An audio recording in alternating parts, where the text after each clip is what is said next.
ನಮಸ್ಕಾರ ವಿದ್ಯಾರ್ಥಿಗಳೇ, ಇವತ್ತಿನ ಈ ನನ್ನ ವಿಡಿಯೋದಲ್ಲಿ ನಿಮಗೆ ನಿಮ್ಮ ಕರ್ನಾಟಕ ಆರ್ಥಿಕತೆ ಸಿಲೆಬಸ್ಸಿನ 4ನೇ ಅಧ್ಯಾಯವಾದ ಕೈಗಾರಿಕೆ ಮತ್ತು ತೃತೀಯ ವಲಯದಿಂದ ಒಂದು ವಿಷಯವಾದಂತಹ ಕರ್ನಾಟಕದಲ್ಲಿ ಸಾರಿಗೆ ವ್ಯವಸ್ಥೆಯ ಬಗ್ಗೆ ತಿಳಿಸ್ಕೊಡ್ತಾ ಇದ್ದೀನಿ. Dear students, I'll be explaining to you about the transport system in Karnataka in my video today, which is a topic in the 4th chapter, Industry and Tertiary Sector of your optional paper, Karnataka Economy. ಕಳೆದ ವಿಡಿಯೋಗಳಲ್ಲಿ ನಾನು ನಿಮಗೆ ಮೂಲಭೂತ ಸೌಕರ್ಯಗಳ ಬಗ್ಗೆ ವಿವರಿಸಿದ್ದೆ ಹಾಗೂ ಕರ್ನಾಟಕದಲ್ಲಿನ ಶಕ್ತಿ ವಲಯದ ಬಗ್ಗೆ ಸಹ ತಿಳಿಸ್ಕೊಟ್ಟಿದ್ದೆ. ಈಗ ನಾವು ಕರ್ನಾಟಕದಲ್ಲಿನ ಸಾರಿಗೆ ವ್ಯವಸ್ಥೆಯ ಬಗ್ಗೆ ತಿಳ್ಕೊಳ್ಳೋಣ. ನೀವು ಸಾರಿಗೆಯ ಬಗ್ಗೆ ಶಾಲಾ ದಿನಗಳಿಂದನೂ ಓದ್ತಾ ಬಂದಿದ್ದೀರಿ. ಸಾರಿಗೆ ಅಂದರೆ ನಿಮಗೆ ಗೊತ್ತೇ ಇರುವಂತಹ ವಿಷಯ. ಸಾರಿಗೆ ಅಂದರೆ ಜನರು ಮತ್ತು ವಸ್ತುಗಳನ್ನು ಒಂದು ಸ್ಥಳದಿಂದ ಇನ್ನೊಂದು ಸ್ಥಳಕ್ಕೆ ಚಲಿಸುವಂತಹ ಅಥವಾ ಅದನ್ನು ವರ್ಗಾವಣೆ ಮಾಡುವಂತಹ ಒಂದು ಆರ್ಥಿಕ ಚಟುವಟಿಕೆ ಆಗಿದೆ. ಈ ಸಾರಿಗೆ ಅನ್ನೋದು ಪ್ರತಿಯೊಂದು ಆರ್ಥಿಕತೆಗೂ ಮುಖ್ಯವಾಗಿ ಅತ್ಯವಶ್ಯಕವಾಗಿ ಬೇಕಾಗಿರುವಂತಹ ಒಂದು ಮೂಲಭೂತ ಸೌಕರ್ಯವಾಗಿದ್ದು, ಆರ್ಥಿಕತೆಯ ತೃತೀಯ ವಲಯದಲ್ಲಿ ಪ್ರಮುಖ ಸ್ಥಾನವನ್ನು ಪಡ್ಕೊಂಡಿದೆ. ಈ ಸಾರಿಗೆ ಚಟುವಟಿಕೆಯಲ್ಲಿ ಜನ ಮತ್ತು ವಸ್ತುಗಳನ್ನು ಒಂದು ಸ್ಥಳದಿಂದ ಇನ್ನೊಂದು ಸ್ಥಳಕ್ಕೆ ಚಲಿಸುವ ಹಾಗೆ ಮಾಡೋದ್ರಿಂದ ಈ ಒಂದು ಚಲನೆಯಲ್ಲಿ ಅಥವಾ ಸಾರಿಗೆ ಚಟುವಟಿಕೆಯಲ್ಲಿ 2 ರೀತಿಯ ತುಷ್ಟಿಗುಣ ಸೃಷ್ಟಿಯಾಗತ್ತೆ. ಒಂದು ಸಮಯದ ತುಷ್ಟಿಗುಣ, ಇನ್ನೊಂದು ಸ್ಥಳದ ತುಷ್ಟಿಗುಣ. ತುಷ್ಟಿಗುಣ ಅಂದರೆ ಬಯಕೆಯನ್ನು ಈಡೇರಿಸಬಲ್ಲ ಒಂದು ಸರಕು ಅಥವಾ ಸೇವೆಯ ಸಾಮರ್ಥ್ಯ.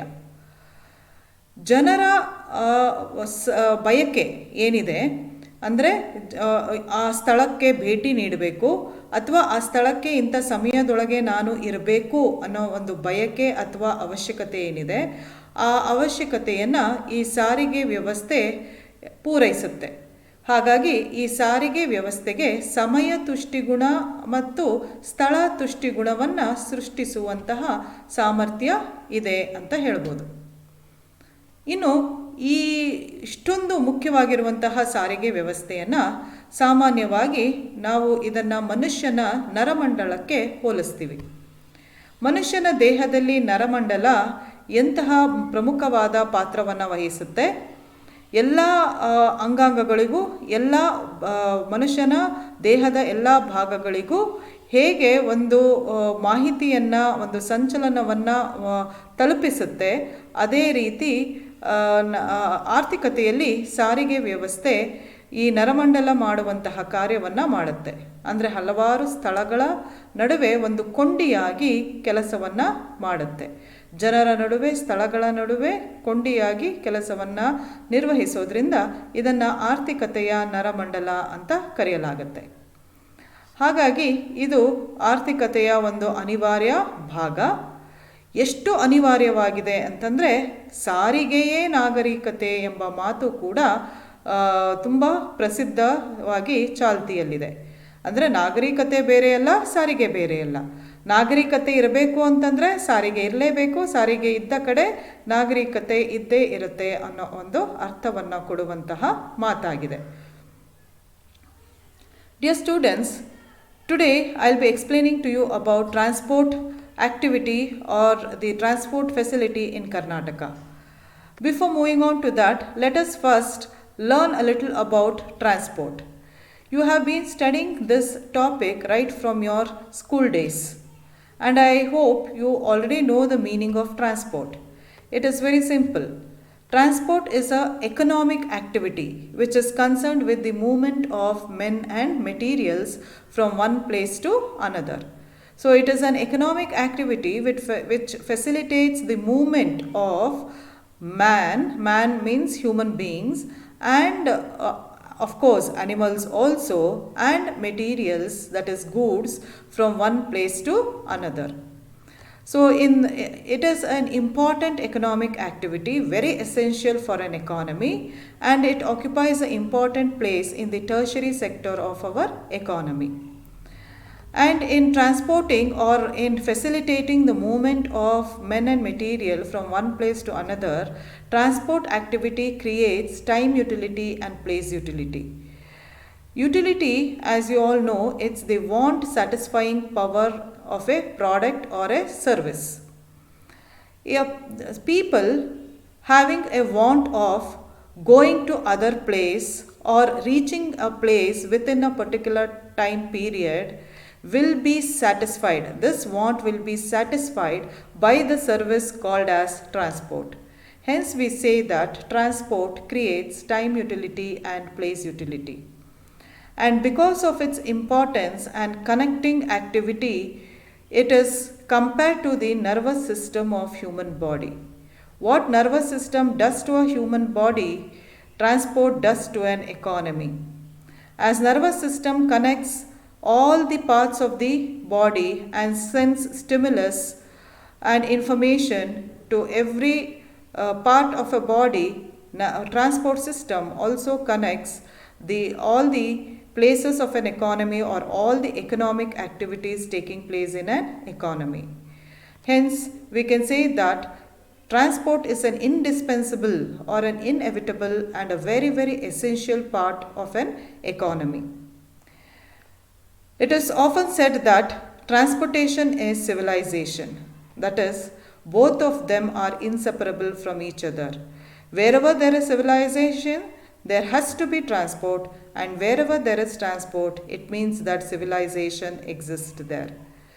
So much is the importance of transport for an economy. ಈಗ ನಾವು ಕರ್ನಾಟಕದ ಆರ್ಥಿಕತೆಯಲ್ಲಿ ಸಾರಿಗೆಯ ಮಹತ್ವದ ಬಗ್ಗೆ ತಿಳ್ಕೊಳ್ಳೋಣ. ಈ ಹಲವಾರು ಅಂಶಗಳ ಮೂಲಕ ಕರ್ನಾಟಕದ ಆರ್ಥಿಕತೆಯಲ್ಲಿ ಸಾರಿಗೆಯ ಮಹತ್ವದ ಪಾತ್ರ ಅಥವಾ ಪ್ರಾಮುಖ್ಯತೆಯ ಬಗ್ಗೆ ಈಗ ನಾವು ತಿಳ್ಕೊಳ್ತಾ ಹೋಗೋಣ. ಮೊದಲಿಗೆ ಉತ್ಪಾದನೆಗೆ ಅಗತ್ಯವಿರುವ ಸರಕುಗಳ ಸಾಗಣೆ. ಈಗ ಉತ್ಪಾದನೆ ನಡೆಯುವಂತಹ ಒಂದು ಉದ್ಯಮದಲ್ಲಿ ಆ ಉತ್ಪಾದನೆಗೆ ಬೇಕಾಗಿರುವ ಹಲವಾರು ಸರಕುಗಳು ಅಥವಾ ಏನಂತೀವಿ ಅದಕ್ಕೆ ಆದಾನಗಳ ಅಥವಾ ಉತ್ಪಾದನಾಂಗಗಳ ಅವಶ್ಯಕತೆ ಇರುತ್ತೆ. ಉದಾಹರಣೆಗೆ ಕಚ್ಚಾ ವಸ್ತುಗಳಾಗಿರ್ಬೋದು ಅಥವಾ ಯಂತ್ರೋಪಕರಣಗಳಾಗಿರ್ಬೋದು, ಶ್ರಮ ಆಗಿರ್ಬೋದು, ಇಂಧನ ಆಗಿರ್ಬೋದು, ಪೀಠೋಪಕರಣಗಳಾಗಿರ್ಬೋದು, ಲೇಖನ ಸಾಮಗ್ರಿಗಳಾಗಿರ್ಬೋದು, ಹೀಗೆ ಹಲವಾರು ರೀತಿಯ ಸರಕುಗಳ ಅವಶ್ಯಕತೆ ಇರುತ್ತೆ. ಆದರೆ ಈ ಸರಕುಗಳು ಒಂದೊಂದು ಕಡೆ ಬೇರೆ ಬೇರೆ ಸ್ಥಳಗಳಲ್ಲಿ ಲಭ್ಯ ಇರುತ್ತೆ. ಹೀಗೆ ಹಂಚಿ ಹೋಗಿರುವಂತಹ ಉತ್ಪಾದನಾಂಗಗಳನ್ನು ಅಥವಾ ಉತ್ಪಾದನೆಗೆ ಅಗತ್ಯವಿರುವ ಸರಕುಗಳನ್ನೆಲ್ಲ ಸಾಗಣೆ ಮಾಡಿ ಅದನ್ನು ಉತ್ಪಾದನಾ ಕೇಂದ್ರ ಅಂದರೆ ಉದ್ಯಮಕ್ಕೆ ತಲುಪಿಸುವಂತಹ ಕೆಲಸದಲ್ಲಿ ಸಾರಿಗೆ ಬಹಳ ಮಹತ್ವದ ಪಾತ್ರವನ್ನು ವಹಿಸುತ್ತೆ. ಈ ರೀತಿ ಸಾರಿಗೆ ಮಾಡಲಿಲ್ಲ ಅಂದರೆ ಉತ್ಪಾದನೆಯನ್ನು ಮಾಡೋದಕ್ಕೆ ಅಸಾಧ್ಯ ಆಗ್ತಾಯಿತ್ತು. ಎಲ್ಲ ಸರಕುಗಳನ್ನು ಉತ್ಪಾದನಾಂಗಗಳನ್ನು ಒಂದು ಕಡೆ ಗುಡ್ಡೆ ಹಾಕಿ ಉತ್ಪಾದನೆಯನ್ನು ಚಟುವಟಿಕೆ ಅಸಾಧ್ಯವೇ ಸರಿ. ಹಾಗಾಗಿ ಸಾರಿಗೆ ಈ ನಿಟ್ಟಿನಲ್ಲಿ ಮಹತ್ವದ ಪಾತ್ರವನ್ನು ವಹಿಸ್ತಾ ಇದೆ. Now students, let us understand about the importance of transport in Karnataka economy by studying the following points. The first one is that transportation of commodities required for production. Various type of commodities, or we call it as inputs or factors of production, are required in a production process. Production takes place in a place called as a firm, and all these commodities or factors of production required for production, such as raw materials or labor or machineries or any other capital goods or fuel, vehicles, etc., will be distributed in different places. So all these commodities or factors of production have to be transported or brought to a common place called as firm, where production takes place. So this is done by transportation facility, and hence it plays a very important role in transporting all these commodities to a firm and facilitates the production process. ಎರಡನೇದಾಗಿ ಆಂತರಿಕ ಮತ್ತು ಬಾಹ್ಯ ಮಿತವ್ಯಯಗಳ ಪ್ರಯೋಜನ. ಉತ್ತಮ ಸಾರಿಗೆ ಸೌಲಭ್ಯದಿಂದ ಉದ್ಯಮಗಳು ಅನೇಕ ಆಂತರಿಕ ಮತ್ತು ಬಾಹ್ಯ ಮಿತವ್ಯಯಗಳ ಪ್ರಯೋಜನವನ್ನು ಪಡೆಯೋದಕ್ಕೆ ಸಾಧ್ಯ ಆಗುತ್ತೆ. ಉತ್ತಮವಾಗಿ ಸಾರಿಗೆ ಸೌಲಭ್ಯಗಳು ಲಭ್ಯ ಇದ್ದರೆ ಕಚ್ಚಾ ವಸ್ತುಗಳು ಸಕಾಲದಲ್ಲಿ ಸರಿಯಾದ ಪ್ರಮಾಣದಲ್ಲಿ ಕಡಿಮೆ ಬೆಲೆಗೆ ಉದ್ಯಮವನ್ನು ತಲುಪೋದಕ್ಕೆ ಸಾಧ್ಯ. ಹಾಗೆ ಶ್ರಮಿಕರು ಕೂಡ ಸರಿಯಾದ ಸಮಯಕ್ಕೆ ಕೆಲಸದ ಕೇಂದ್ರಕ್ಕೆ ಬಂದು ಕೆಲಸವನ್ನು ಪ್ರಾರಂಭಿಸ್ತಾರೆ. ಹಾಗೆ ಎಲ್ಲ ರೀತಿಯ ಉತ್ಪಾದನಾಂಗಗಳು ಕೂಡ ಉತ್ತಮ ಸಾರಿಗೆ ಸೌಲಭ್ಯದಿಂದ ಉತ್ಪಾದನಾ ಜಾಗವನ್ನು ತಲುಪಿ ಸರಿಯಾದ ಸಮಯಕ್ಕೆ ಉತ್ಪಾದನಾ ಚಟುವಟಿಕೆಯನ್ನು ಪ್ರಾರಂಭಿಸೋದ್ರಿಂದ ಅನೇಕ ಲಾಭಗಳನ್ನು ಪ್ರಯೋಜನಗಳನ್ನು ಒಂದು ಉದ್ಯಮ ಪಡ್ಕೊಳ್ಳೋದಕ್ಕೆ ಸಾಧ್ಯ ಆಗುತ್ತೆ. ಹೀಗೆ ಸಾರಿಗೆ ವ್ಯವಸ್ಥೆ ಅನೇಕ ಬಾಹ್ಯ ಮತ್ತು ಆಂತರಿಕ ಮಿತವ್ಯಯಗಳನ್ನು ಉದ್ಯಮಕ್ಕೆ ಒದಗಿಸಿಕೊಡುತ್ತೆ. Transportation provides various types of internal and external economies to a firm. Economies are the benefits or the advantages which a firm enjoys due to certain activities. So if the firm has a very good transport facilities in its surroundings, it provides lot of benefits to the firm, such as reaching of raw materials on time in sufficient quantity at normal prices, reaching of labor at the right time, and production activities can start on time, and it also helps in large scale production, etc. So due to good transportation facility, a firm enjoys a lot of internal and external economies. ಮತ್ತೊಂದು ಪ್ರಯೋಜನ ಅಂದರೆ ಶ್ರಮದ ಚಲನೆಗೆ ಪ್ರೇರಣೆ. ಈ ಉತ್ತಮ ಸಾರಿಗೆ ಸೌಲಭ್ಯವು ಶ್ರಮದ ಚಲನೆಗೆ ಒಂದು ಉತ್ತೇಜನವನ್ನು ಪ್ರೇರಣೆಯನ್ನು ನೀಡುತ್ತೆ. ಶ್ರಮಿಕರು ಶ್ರಮದ ಪೂರೈಕೆ ಹೆಚ್ಚಾಗಿರುವಂತಹ ಸ್ಥಳದಿಂದ ಶ್ರಮಕ್ಕೆ ಬೇಡಿಕೆ ಹೆಚ್ಚಾಗಿರುವಂತಹ ಸ್ಥಳಕ್ಕೆ ಹೋಗೋದಕ್ಕೆ ಈ ಉತ್ತಮ ಸಾರಿಗೆ ಸೌಲಭ್ಯಗಳು ಒಂದು ಪ್ರೋತ್ಸಾಹವನ್ನು ಬೆಂಬಲವನ್ನು ಒದಗಿಸುತ್ತವೆ. ಅನೇಕ ಅಡೆತಡೆಗಳಿದ್ದರೂ ಸಹ, ಉದಾಹರಣೆಗೆ ಭಾಷೆ, ಸಂಸ್ಕೃತಿ, ಜನಾಂಗ, ಧರ್ಮ, ಈ ಥರದ ಈ ಥರ ತಾರತಮ್ಯತೆಗಳು ಅಥವಾ ಭೇದ ಭಾವಗಳು ಇದ್ದರೂ ಸಹ ಉತ್ತಮ ಸಾರಿಗೆ ಸೌಲಭ್ಯ ಇದ್ದಲ್ಲಿ ಇವೆಲ್ಲವನ್ನು ಮೀರಿ ಶ್ರಮ ತನಗೆ ಬೇಡಿಕೆ ಇರುವಂತಹ ಸ್ಥಳಕ್ಕೆ ಹೋಗೋದಕ್ಕೆ ಬಹಳಷ್ಟು ಅನುಕೂಲಕಾರಿಯಾಗುತ್ತೆ.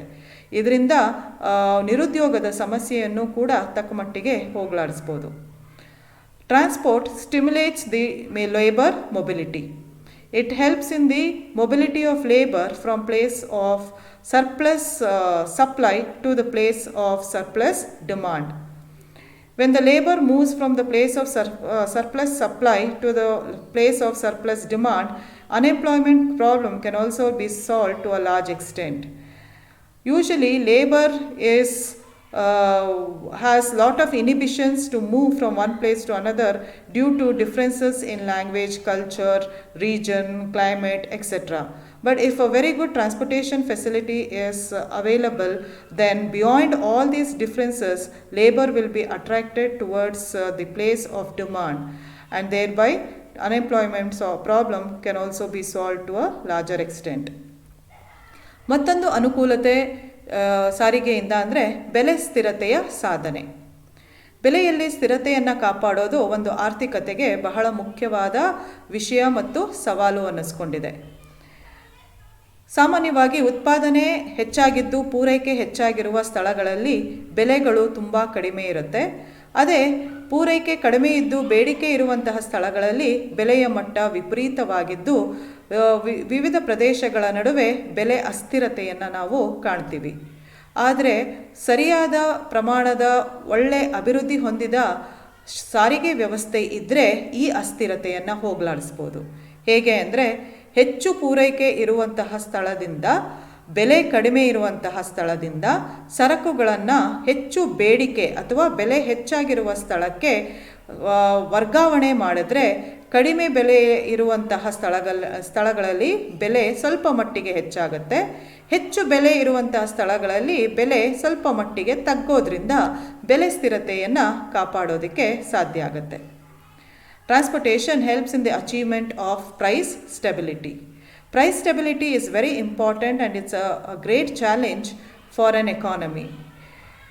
Usually, whenever there is excess of supply, the prices will be very low, and in places of excess of demand for goods, prices will be high, and this results in price instability.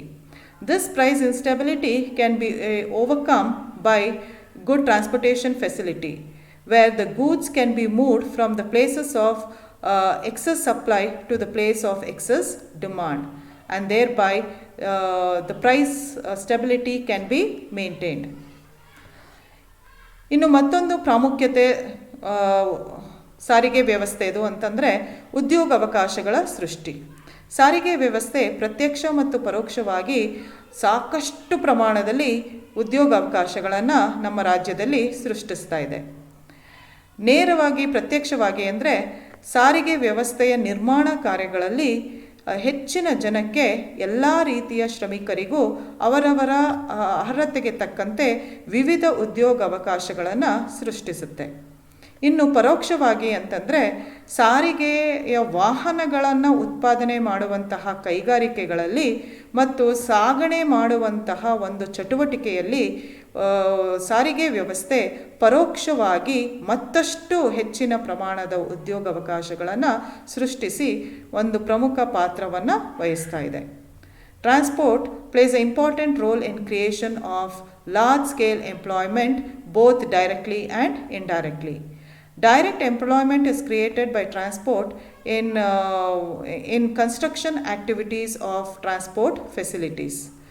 So when transport facility is being created, lot of direct employment is created, and indirect employment is created in the vehicle manufacturing industry called as the automobile industries, and in the economic activity of transportation lot of indirect employment is created by transport sector. ಮತ್ತೊಂದು ಮಹತ್ವ ಅಂದರೆ ಮಾರುಕಟ್ಟೆಯ ವಿಸ್ತರಣೆ. ಮಾರುಕಟ್ಟೆ ವಿಸ್ತರಣೆ ಆರ್ಥಿಕ ಅಭಿವೃದ್ಧಿಯ ಒಂದು ಪ್ರಮುಖವಾದ ಸಂಕೇತ.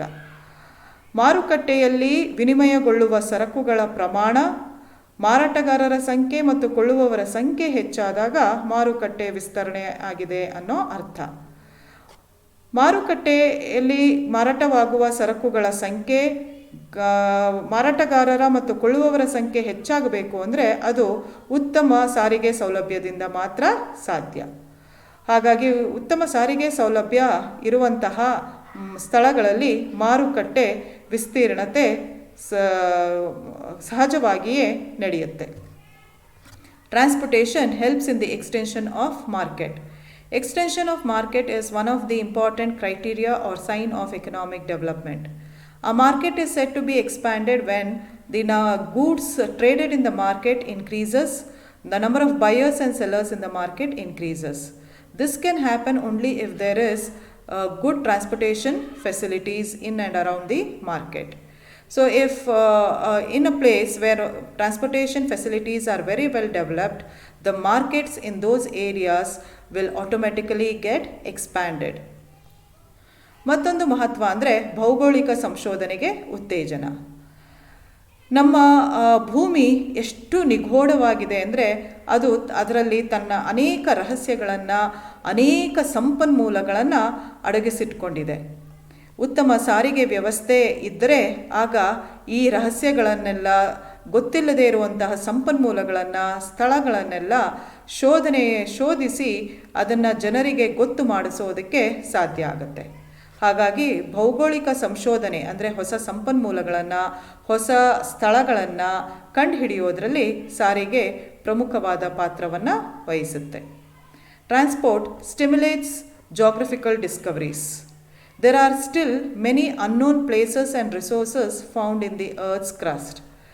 These can be discovered and made known to the people and can be utilized for development only if there is a very well developed transport network. ಇನ್ನು ಕಾನೂನು ಮತ್ತು ಸುವ್ಯವಸ್ಥೆಯ ಪಾಲನೆಗೆ ಕೂಡ ಸಾರಿಗೆ ಬಹಳಷ್ಟು ನೆರವನ್ನು ನೀಡುತ್ತೆ. ಕೆಲವೊಮ್ಮೆ ಇದ್ದಕ್ಕಿದ್ದಂತೆ ಕೆಲವು ಸ್ಥಳಗಳಲ್ಲಿ ಗಲಾಟೆಗಳು ಉದ್ಭವಿಸುತ್ತೆ. ದೊಂಬಿಗಳು, ಘರ್ಷಣೆಗಳು, ಅವ್ಯವಸ್ಥೆ ಉಂಟಾಗಿ ಅಂತಹ ಸಮಯದಲ್ಲಿ ಸುವ್ಯವಸ್ಥೆಯನ್ನು ಮತ್ತು ಕಾನೂನನ್ನು ಶಿಸ್ತನ್ನು ಕಾಪಾಡಬೇಕು ಅಂದರೆ ಪೊಲೀಸ್ ಪಡೆ ಅಥವಾ ಅರೆ ಸೈನ್ಯ ಪಡೆ ಅಲ್ಲಿಗೆ ಧಾವಿಸಬೇಕಾದಂತಹ ಅವಶ್ಯಕತೆ ಇರುತ್ತೆ. ಇಂತಹ ಸಂದರ್ಭದಲ್ಲಿ ಸರಿಯಾದ ಸಮಯಕ್ಕೆ ಈ ಪಡೆಗಳು ಆ ದೊಂಬಿ ನಡೆದಿರುವಂತಹ ಜಾಗಕ್ಕೆ, ಗಲಭೆ ನಡೆದಿರುವಂತಹ ಜಾಗಕ್ಕೆ ತಲುಪೋದಕ್ಕೆ ಸಾರಿಗೆ ವ್ಯವಸ್ಥೆ ಬಹಳಷ್ಟು ನೆರವನ್ನು ಮತ್ತು ಬೆಂಬಲವನ್ನು ನೀಡಿ ಕಾನೂನು ಮತ್ತು ಸುವ್ಯವಸ್ಥೆಯ ಪಾಲನೆಯಲ್ಲಿ ಮಹತ್ವದ ಪಾತ್ರವನ್ನು ವಹಿಸಿದೆ. Transportation helps in the maintenance of law and order. Many a times there will be civic unrest leading to lot of mob clashes and many other types of distractions. In such a condition, in order to maintain law and order and restore peace in the unrest areas, there will be a need for the police or the army or the border security force to reach the place on time, and this is possible only with the help of a very well developed transport system which helps in maintenance of law and order. ಮತ್ತೊಂದು ಮಹತ್ವ ಅಂದರೆ ರಾಷ್ಟ್ರ ರಕ್ಷಣೆಗೆ ಸಹಾಯ. ಉತ್ತಮವಾದ ಸಾರಿಗೆ ಸೌಲಭ್ಯವು ರಾಷ್ಟ್ರದ ರಕ್ಷಣೆಗೆ ಬಹಳ ಸಹಕಾರಿಯಾಗಿದೆ. ಸೈನಿಕರಿಗೆ, ನಮ್ಮ ದೇಶವಾದ ಗಡಿಗಳನ್ನು ಕಾಯುವಂಥ ಸೈನಿಕರಿಗೆ ಬೇಕಾಗಿರುವಂಥ ಎಲ್ಲ ರೀತಿಯ ಯುದ್ಧ ಸಾಮಗ್ರಿಗಳನ್ನು, ಆಹಾರವನ್ನು ಸರಿಯಾದ ಸಮಯಕ್ಕೆ ಸರಿಯಾದ ಪ್ರಮಾಣದಲ್ಲಿ ತಲುಪಿಸುವಂತಹ ಕೆಲಸವನ್ನು ಮಾಡೋದು ಈ ಸಾರಿಗೆ ವ್ಯವಸ್ಥೆ. ಹಾಗಾಗಿ ರಾಷ್ಟ್ರ ರಕ್ಷಣೆಯಲ್ಲಿ ಪ್ರಮುಖ ಪಾತ್ರವನ್ನು ವಹಿಸ್ತಾ ಇದೆ. Transport system is very much helpful in maintaining national defense. It provides all necessary equipments, weapons, food items, clothes, etc. to the soldiers who are safeguarding our borders. Hence, it is promoting national defense of the country. ಇನ್ನು ವಿದೇಶಿ ವ್ಯಾಪಾರದ ಪ್ರಗತಿಗೆ ಕೊಡುಗೆ. ಈ ಸಾರಿಗೆ ವ್ಯವಸ್ಥೆ ಉತ್ತಮವಾಗಿದ್ದರೆ ನಮ್ಮ ವಿದೇಶಿ ವ್ಯಾಪಾರವೂ ಕೂಡ ಬೆಳೆಯೋದಕ್ಕೆ ಸಾಧ್ಯ. ಅದರಲ್ಲೂ ವಿದೇಶಿ ವ್ಯಾಪಾರಕ್ಕೆ ಮುಖ್ಯವಾಗಿ ಬೇಕಾಗಿರೋದು ವಾಯು ಸಾರಿಗೆ ಮತ್ತು ಜಲ ಸಾರಿಗೆ. ಈ ಎರಡು ಸಾರಿಗೆ ವ್ಯವಸ್ಥೆಗಳು ಉತ್ತಮವಾಗಿ ಅಭಿವೃದ್ಧಿ ಹೊಂದಿದರೆ ನಮ್ಮ ವಿದೇಶಿ ವ್ಯಾಪಾರ ಕೂಡ ಅಭಿವೃದ್ಧಿ ಹೊಂದೋದಕ್ಕೆ ಸಾಧ್ಯ ಆಗುತ್ತೆ. Transportation contributes to the progress of foreign trade. Especially if air transport and water transport is developed, then that countries or the state foreign trade will also develop. So in Karnataka, the very well developed coastal water transport system and the air transport is helping in the growth of foreign trade of our state.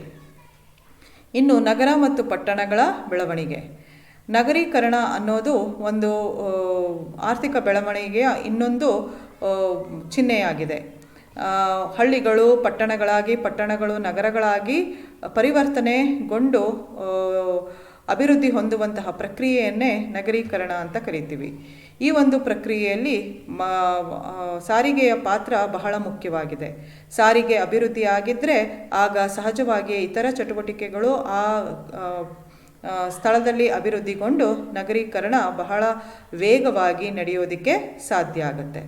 ನಮ್ಮ ಕರ್ನಾಟಕ ರಾಜ್ಯದಲ್ಲಿ ಇಂತಹ ನಗರ ಮತ್ತು ಪಟ್ಟಣಗಳ ಬೆಳವಣಿಗೆಯಲ್ಲಿ ಸಾರಿಗೆ ಮಹತ್ವದ ಪಾತ್ರವನ್ನು ವಹಿಸ್ತಾ ಇದೆ. Transport is helping in the growth of towns and cities, and thereby it is leading to fast urbanization in the state of Karnataka. If transport facilities are developed, then naturally a village gets transformed to a town and town into a city, and urbanization process becomes faster because transport facility attracts other economic activities into that particular place. ಮತ್ತೊಂದು ಪಾತ್ರ ಅಥವಾ ಮಹತ್ವ ಅಂದರೆ ಸಾಮಾಜಿಕ ಬದಲಾವಣೆ. ನಮ್ಮ ಸಮಾಜದಲ್ಲಿನ ಮೌಢ್ಯತೆಯನ್ನು, ಅಂಧಕಾರವನ್ನು, ಮೂಢನಂಬಿಕೆಗಳನ್ನು ಹೋಗಲಾಡಿಸಿ ಸಾಮಾಜಿಕ ಬದಲಾವಣೆಯನ್ನು ತರುವುದರಲ್ಲಿ ಸಾರಿಗೆಯ ಪಾತ್ರ ಬಹಳ ಪ್ರಮುಖವಾದ ಪಾತ್ರವನ್ನು ವಹಿಸ್ತಾ ಇದೆ.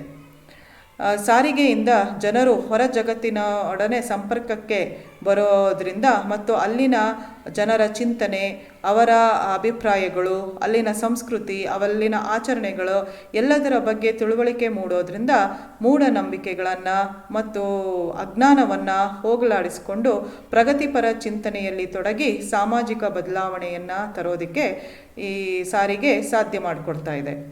Transportation, it's helping to bring about a social change in the society of our state.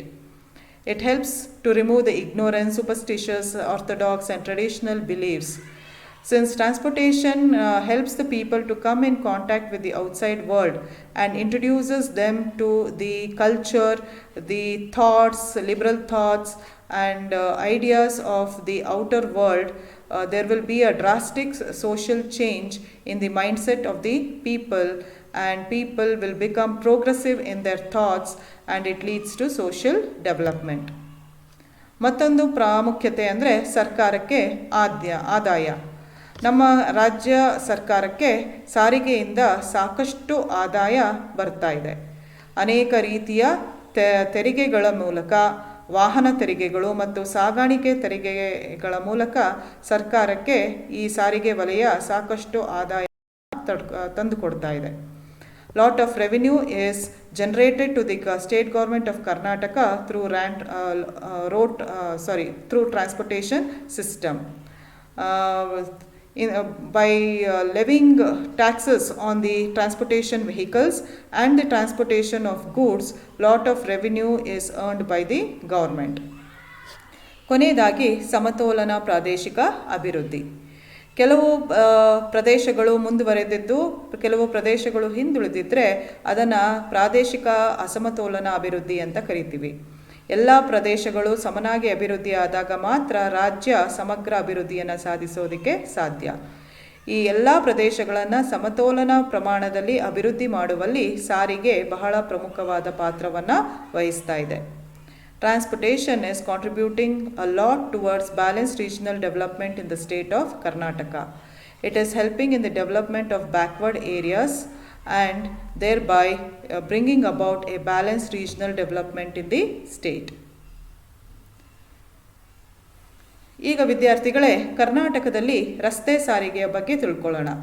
ನಿಮಗೆಲ್ಲ ಗೊತ್ತಿರೋ ಹಾಗೆ ಸಾರಿಗೆ ವ್ಯವಸ್ಥೆಯನ್ನು ಪ್ರಮುಖವಾಗಿ 3 ಬಗೆಗಳಾಗಿ ವಿಂಗಡಿಸಲಾಗಿದೆ: ಭೂ ಸಾರಿಗೆ, ವಾಯು ಸಾರಿಗೆ ಮತ್ತು ಜಲ ಸಾರಿಗೆ. ಭೂ ಸಾರಿಗೆಯಲ್ಲಿ 2 ವಿಧ, ಒಂದು ರಸ್ತೆ ಸಾರಿಗೆ ಮತ್ತು ರೈಲ್ವೆ ಸಾರಿಗೆ.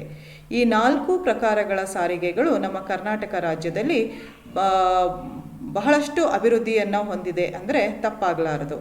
ಆದರೆ ಹೆಚ್ಚಿನ ಪ್ರಾಮುಖ್ಯತೆಯನ್ನು ಪಡೆದಿರುವಂಥದ್ದು ರಸ್ತೆ ಸಾರಿಗೆ ಆಗಿದೆ. ಹಾಗಾಗಿ ರಸ್ತೆಯ ಸಾರಿಗೆಯ ಬಗ್ಗೆ ಒಂದಿಷ್ಟು ಹೆಚ್ಚಿನ ವಿಚಾರಗಳನ್ನು ಈಗ ತಿಳ್ಕೊಳ್ಳೋಣ. As you all know students, there are 3 different modes of transportation.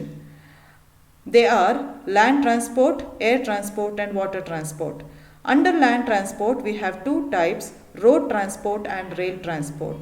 So among all these 4 types of transport, all the 4 modes are developed in the state of Karnataka. However, lot of prominence and dominance is seen in the road transport. Hence let us know more about road transport in Karnataka. ರಸ್ತೆ ಸಾರಿಗೆಯು ಉಳಿದ ಸಾರಿಗೆ ವ್ಯವಸ್ಥೆಗಿಂತ ಕೆಲವು ಹೆಚ್ಚಿನ ಅನುಕೂಲಗಳನ್ನು ಹೊಂದಿದೆ. ಅದು ಯಾವುದಂದರೆ ತ್ವರಿತ ಸಾರಿಗೆ, ಅಂದರೆ ಬಹಳ ತ್ವರಿತವಾಗಿ ನಾವು ರಸ್ತೆಯ ಮೂಲಕ ಬೇರೆ ಸ್ಥಳಗಳನ್ನು ತಲುಪೋದಕ್ಕೆ ಸಾಧ್ಯ. ಹೊಂದಿಕೊಳ್ಳುವಂತಹ ಲಕ್ಷಣ ಅಂದರೆ ಮಾರ್ಗವನ್ನು ಬದಲಾಯಿಸುವ ಮತ್ತು ಎಲ್ಲಿಗೆ ಬೇಕಂದರೆ ಅಲ್ಲಿಗೆ ಹೋಗುವಂಥ ಹೊಂದಾಣಿಕೆಯನ್ನು ಮಾಡಿಕೊಳ್ಳುವ ಲಕ್ಷಣವನ್ನು ಹೊಂದಿದೆ. ಗ್ರಾಮೀಣ ಮತ್ತು ಗುಡ್ಡಗಾಡು ಪ್ರದೇಶಗಳಿಗೆ ಬಹಳ ಸೂಕ್ತವಾದ ಸಾರಿಗೆ, ಕೃಷಿ ಕ್ಷೇತ್ರಕ್ಕೆ ಹೆಚ್ಚು ಸಹಾಯ ಮಾಡುವಂಥದ್ದು ಮತ್ತು ಮನೆ ಬಾಗಿಲಿಗೆ ಸೇವೆಯನ್ನು ಒದಗಿಸುವ ಹಲವಾರು ವಿಶೇಷ ಪ್ರಾಮುಖ್ಯತೆಯನ್ನು ಅಥವಾ ಅನುಕೂಲತೆಯನ್ನು ಹೊಂದಿದೆ. ನಮ್ಮ ರಾಜ್ಯದಲ್ಲಿ ಒಟ್ಟು 14 ರಾಷ್ಟ್ರೀಯ ಹೆದ್ದಾರಿಗಳು, 115 ರಾಜ್ಯ ಹೆದ್ದಾರಿಗಳು, ಅನೇಕ ಜಿಲ್ಲಾ ರಸ್ತೆ ಮತ್ತು ಇತರ ರಸ್ತೆಗಳ ಅಭಿವೃದ್ಧಿ ಆಗಿದೆ.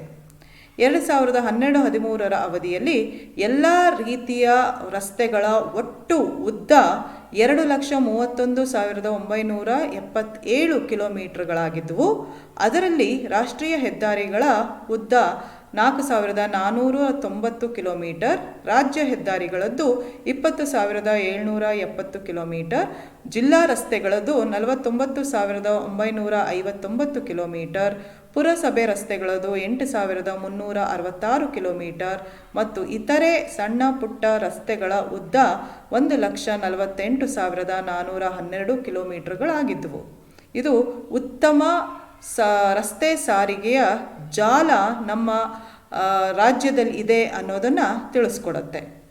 ಇನ್ನು 2018 ಹೊತ್ತಿಗೆ ರಾಷ್ಟ್ರೀಯ ಹೆದ್ದಾರಿಗಳು ಬಹಳಷ್ಟು ಪ್ರಗತಿಯನ್ನು ನಮ್ಮ ರಾಜ್ಯದಲ್ಲಿ ಕಂಡಿದ್ದು 4,490 ಕಿಲೋಮೀಟರ್ ಉದ್ದಳತೆ ಇದ್ದಂಥದ್ದು 13,565 ಕಿಲೋಮೀಟರಿಗೆ ಹೆಚ್ಚಿಸಲಾಯಿತು.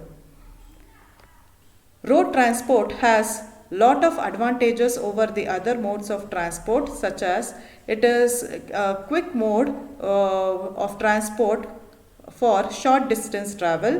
The routes in road transport are flexible.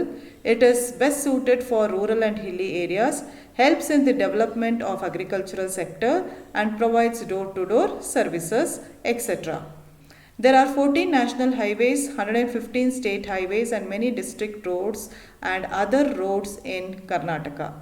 During 2012-13, the total length of all types of roads was 2,31,977 kilometers, of which national highways length was 4,490 kilometers, state highways was 20,770 kilometers, district roads was 49,959 kilometers, municipal roads was 8,366 kilometers, and all other smaller kacha pakka roads were of the length of 1,48,412 kilometers.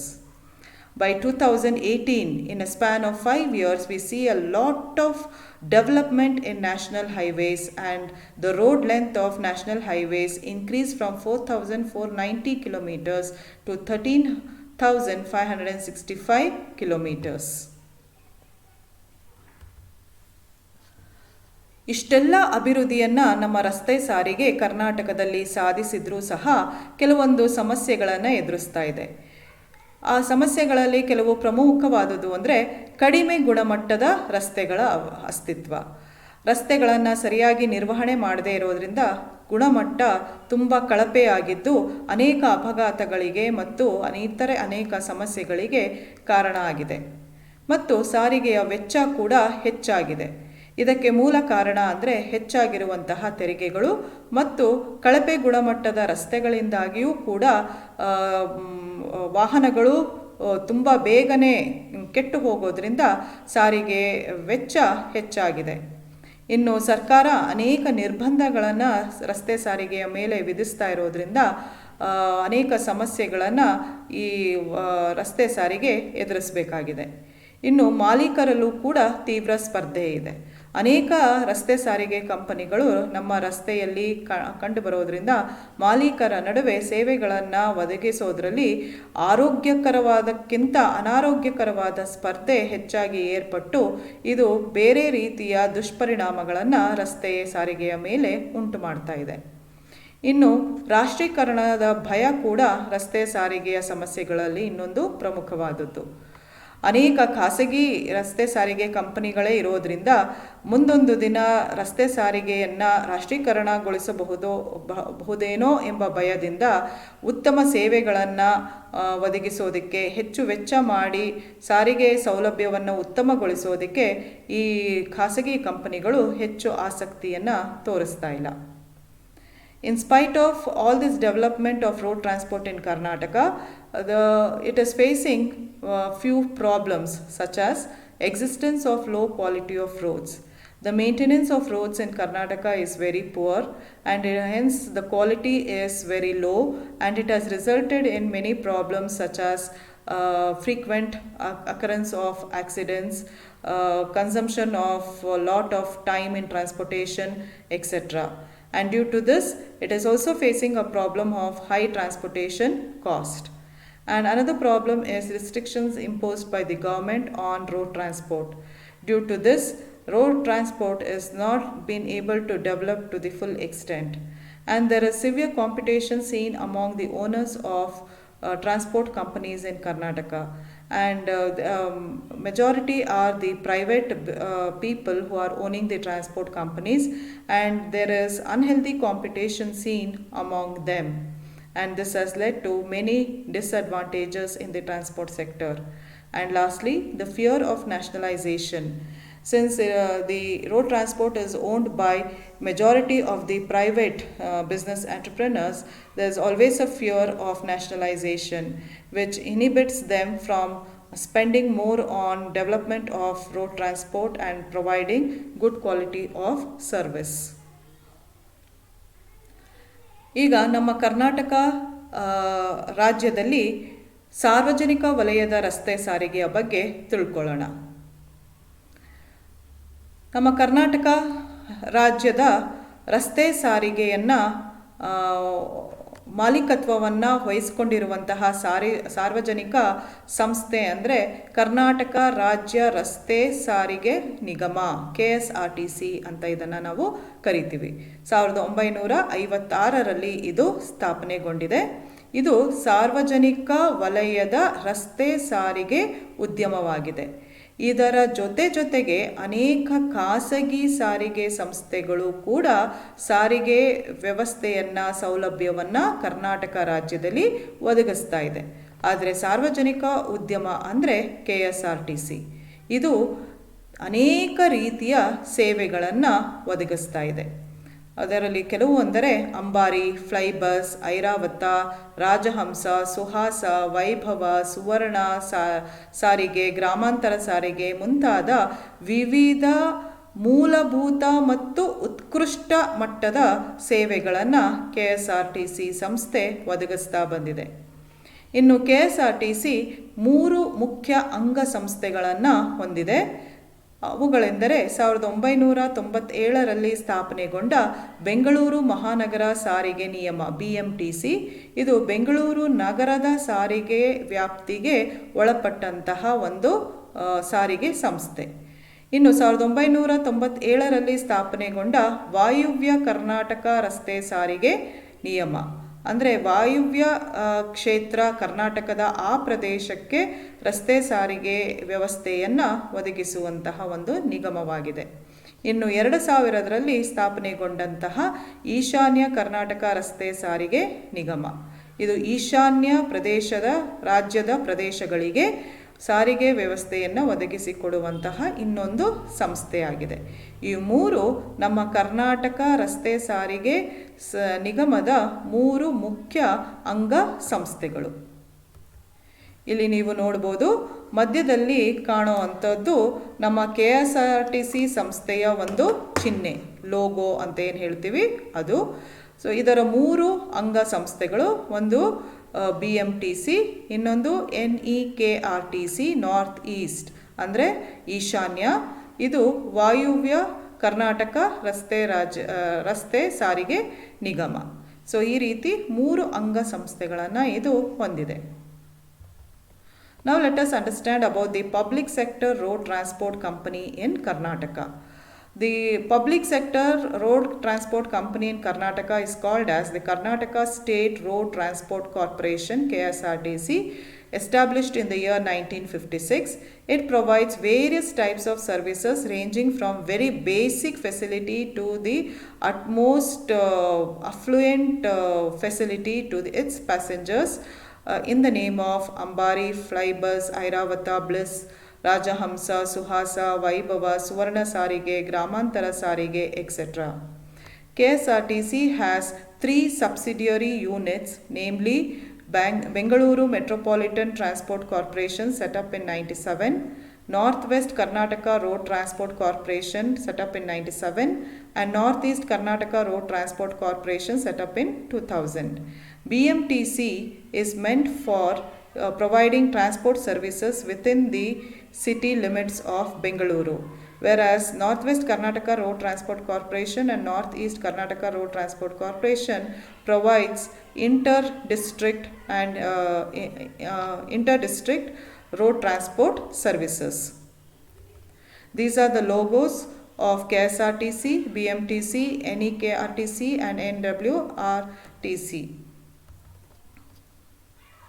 Another important public transport company which is a combination of road and rail transport in Karnataka is the Metro Rail Corporation. It is known as Bengaluru Metro Rail Corporation Limited, which was started in 2011. Students, you may be aware of this and you might have already availed the services of Bengaluru Metro. It is called as BMRCL.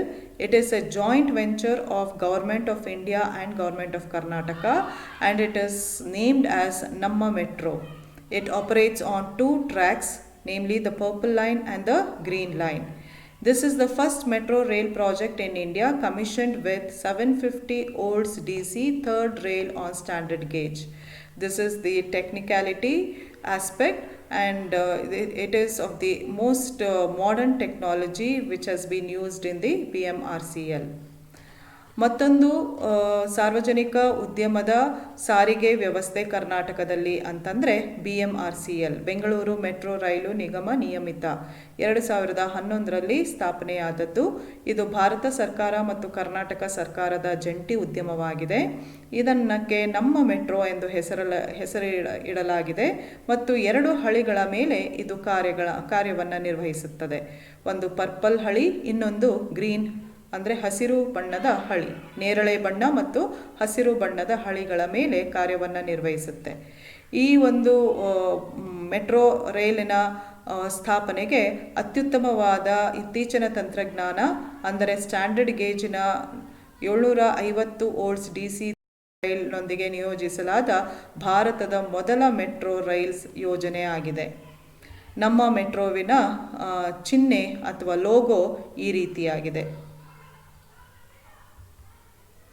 ಇದಿಷ್ಟು ರಸ್ತೆ ಸಾರಿಗೆಯ ಬಗ್ಗೆ. ಆದರೆ ಇನ್ನು ಕರ್ನಾಟಕದ ವಾಯು ಸಾರಿಗೆಯ ಬಗ್ಗೆ ಸಂಕ್ಷಿಪ್ತವಾಗಿ ತಿಳ್ಕೋಬೇಕು ಅಂದರೆ, ಕರ್ನಾಟಕದಲ್ಲಿ ಅಂತಾರಾಷ್ಟ್ರೀಯ ಮತ್ತು ದೇಶೀಯ ವಿಮಾನ ನಿಲ್ದಾಣಗಳನ್ನು ನಾವು ಕಾಣ್ತೀವಿ. ಅಂತಾರಾಷ್ಟ್ರೀಯ ವಿಮಾನಗಳು 2 ಮುಖ್ಯವಾದದ್ದು. ಒಂದು ಬೆಂಗಳೂರಿನ ದೇವನಹಳ್ಳಿಯ ಬಳಿ ಇರುವಂತಹ ಕೆಂಪೇಗೌಡ ಅಂತಾರಾಷ್ಟ್ರೀಯ ನಿಲ್ದಾಣ.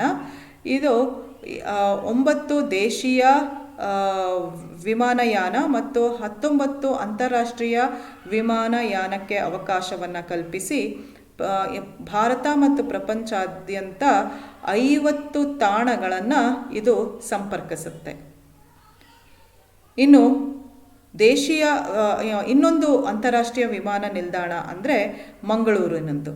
ಇಲ್ಲಿ 7 ಅಂತಾರಾಷ್ಟ್ರೀಯ ತಾಣಗಳನ್ನು ಈ ವಿಮಾನ ನಿಲ್ದಾಣದಿಂದ ಸಂಪರ್ಕವನ್ನು ಏರ್ಪಡಿಸಲಾಗಿದೆ. ಇನ್ನು ಇವೆರಡು ಅಂತಾರಾಷ್ಟ್ರೀಯ ನಿಲ್ದಾಣಗಳನ್ನು ಬಿಟ್ಟರೆ ದೇಶೀಯ ವಿಮಾನ ನಿಲ್ದಾಣಗಳು ಅಂದರೆ ಮೈಸೂರು, ಗುಲ್ಬರ್ಗಾ, ಬೆಳಗಾವಿ ಮತ್ತು ಹುಬ್ಬಳ್ಳಿಯಲ್ಲಿ ನಾವು ಕಾಣಬಹುದು. Let us briefly understand about the air transport in Karnataka. In Karnataka, we have 2 major international airports. One is the Kempegowda International Airport at Bangalore, which hosts 9 domestic airlines and 19 international airlines connecting 50 destinations across India and the world. The second international airport is the Mangalore Airport, connecting 7 international destinations. And we have 4 domestic airports at Mysore, Gulbarga, Belgaum and Hubballi.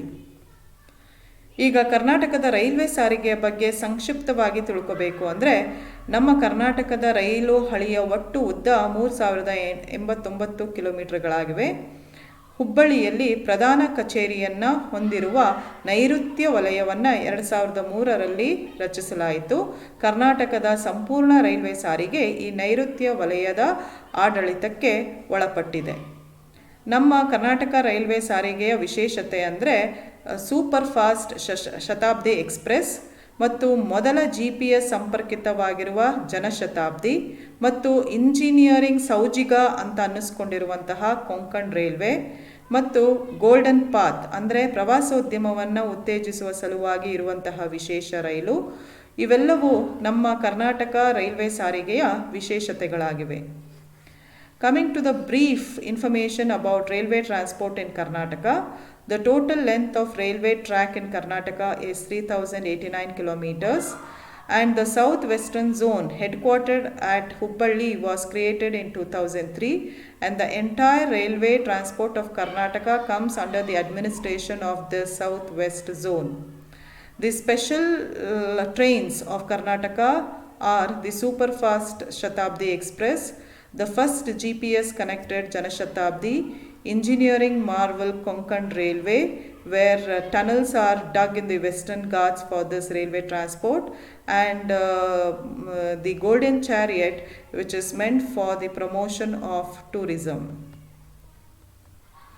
ಇನ್ನು ಜಲ ಸಾರಿಗೆಗೆ ಬಂದರೆ ನಮ್ಮ ರಾಜ್ಯದಲ್ಲಿ ಒಂದು ಮುಖ್ಯವಾದ ಬಂದರು, ಪ್ರಮುಖ ಬಂದರು ಅಂದರೆ ಹೊಸಮಂಗಳೂರು ಬಂದರು ಮತ್ತು 10 ಸಣ್ಣ ಬಂದರುಗಳನ್ನು ನಾವು ಕಾಣಬಹುದು. ಕಾರವಾರ, ಬೇಲೆಕೇರಿ, ತಾಡ್ರಿ, ಹೊನ್ನಾವರ, ಭಟ್ಕಳ, ಕುಂದಾಪುರ, ಹಂಗರಕಟ್ಟ, ಮಲ್ಪೆ, ಪಡುಬಿದ್ರಿ ಮತ್ತು ಹಳೆಯ ಮಂಗಳೂರು 10 ಸಣ್ಣ ಬಂದರುಗಳಾಗಿವೆ. ಪ್ರಮುಖ ಬಂದರಾಗಿರುವ ಹೊಸಮಂಗಳೂರು ಬಂದರಿನಿಂದ ಸಾಕಷ್ಟು ಅಂತಾರಾಷ್ಟ್ರೀಯ ಅಥವಾ ವಿದೇಶಿ ವ್ಯಾಪಾರ ನಡೀತಾ ಬಂದಿದೆ. Coming to the water transport in Karnataka, we have one major port at the new Mangalore port which facilitates most of the foreign trade of Karnataka. Apart from this, there are 10 minor ports at Karwar, Belekeri, Tadri, Honnavara, Bhatkala, Kundapura, Hangarkatta, Malpe, Padubidri and Old Mangaluru.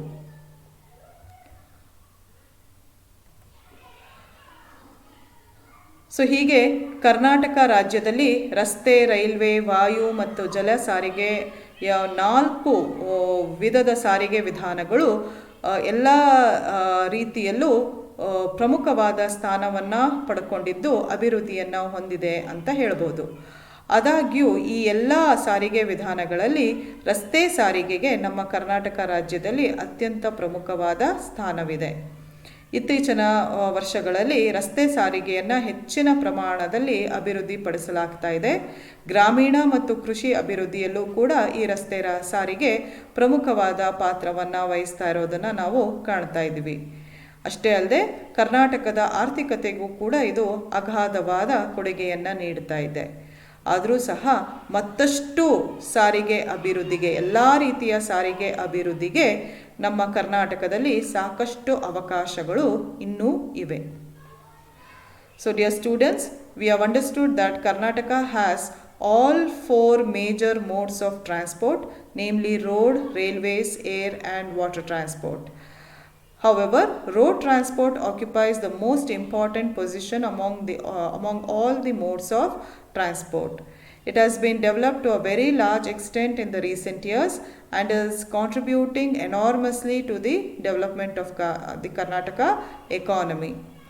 But still, we find that there is a lot of scope and opportunity for the development of all modes of transport in the state of Karnataka.